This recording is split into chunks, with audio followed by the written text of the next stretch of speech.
अस्सलाम वालेकुम everyone, welcome to my channel Mash entertainment. उम्मीद करता हूं आप सब खैरियत से होंगे।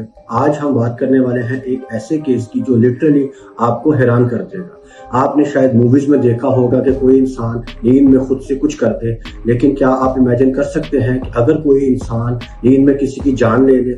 जी हाँ, आज हम स्लीप वॉकिंग किलर का केस डिस्कस करने वाले हैं। ये स्टोरी रियल है और इसमें इतनी कम्प्लेक्सिटीज हैं कि आप हैरान रह जाएंगे कि कानून और साइंस कैसे इंटरेक्ट करते हैं। तो चलिए शुरू करते हैं। सबसे पहले समझते हैं कि स्लीप वॉकिंग होता क्या है। नींद में चलना या एक्ट करना, जिसमें हम सोमनैम्बुलिज्म कहते हैं। ये एक रेयर कंडीशन है। ये सिर्फ आपके नॉर्मल स्लीप साइकिल का पार्ट नहीं है, बल्कि ये डीप स्लीप में सबकॉन्शियस एक्टिविटी होती है। केस स्टडी का आगाज होता है एक इंसान के साथ जिसका नाम था जॉन। जॉन एक नॉर्मल लाइफ जी रहा था, काम, फ्रेंड्स, फैमिली सब नॉर्मल। लेकिन एक दिन उसकी वाइफ ने देखा कि जॉन नींद में बेडरूम में चल रहा था और फिर कुछ ऐसा हुआ जिसने सबको शॉक कर दिया। उसने नींद में अपनी वाइफ का मर्डर कर दिया और जब उसको रियलाइज हुआ तो वो खुद शॉक में आ गया। जॉन कहता है कि मुझे याद ही नहीं कि मैं नींद में था। अब आते हैं साइंटिफिक पहलू की तरफ। स्लीप वॉकिंग में इंसान फुली कॉन्शियस नहीं होता, मतलब आपके हाथ और पैर काम करते हैं लेकिन आपका ब्रेन अलर्ट स्टेट में नहीं होता।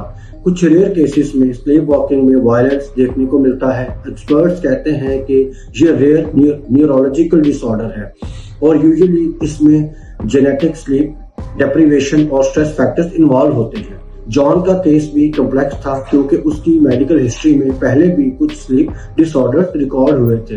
मेडिकल एक्सपर्ट्स ने आर्ग्यू किया कि अगर कोई इंसान नींद में क्राइम करे तो वो लीगली गिल्टी नहीं माना जा सकता, क्योंकि कानून में इंटेंशन जरूरी होती है।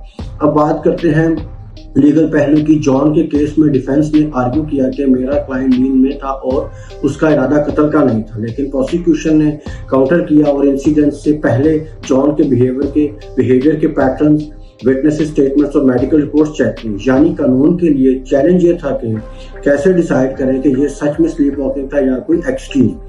जज ने काफी कॉशियस अप्रोचेस ली और medical evidence, sleep disorders studies और एक्सपर्ट टेस्टिमोनिटीज को कंसीडर किया। स्लीप वॉकिंग किलर केस सिर्फ लीगल नहीं होते, सोशल और एथिकल डायमेंशंस भी होते हैं। विक्टिम के लिए ट्रॉमा रियल है, सोसाइटी के लिए फियर रियल है और अगर ये सच है तो कोई भी सेफ नहीं।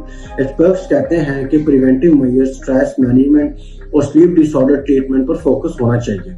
जॉन की इन्वेस्टिगेशन के केस में भी यही देखा गया कि अक्यूज ने अपनी नींद में रिपीटेड पैटर्न्स शो किए हैं या नहीं। यह डिसाइड करता है कि स्लीप वॉकिंग डिफेंस इनक्रेडिबल है या नहीं।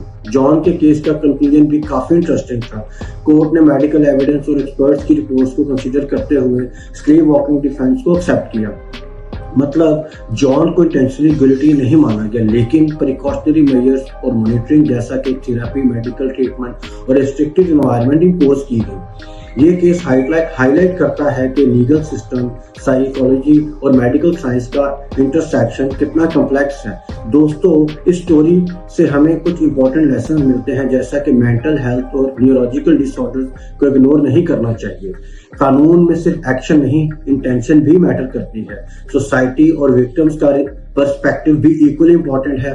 अवेयरनेस और प्रिवेंटिव मेजर्स क्रिटिकल हैं, जैसा कि स्ट्रेस मैनेजमेंट, प्रॉपर स्लीप और प्रोफेशनल हेल्थ। तो दोस्तों, ये थी story the crazy sleep walking killer. ये केस सिर्फ शॉकिंग नहीं था, बल्कि हमें ये भी समझना है कि हर सिचुएशन ब्लैक एंड व्हाइट नहीं होती।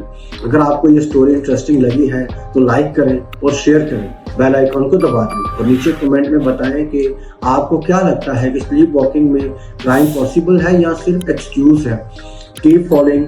Thank you for time and watching. अपना ख्याल रखिएगा। मिलते हैं नेक्स्ट वीडियो में, तब तक के लिए अल्लाह हाफिज।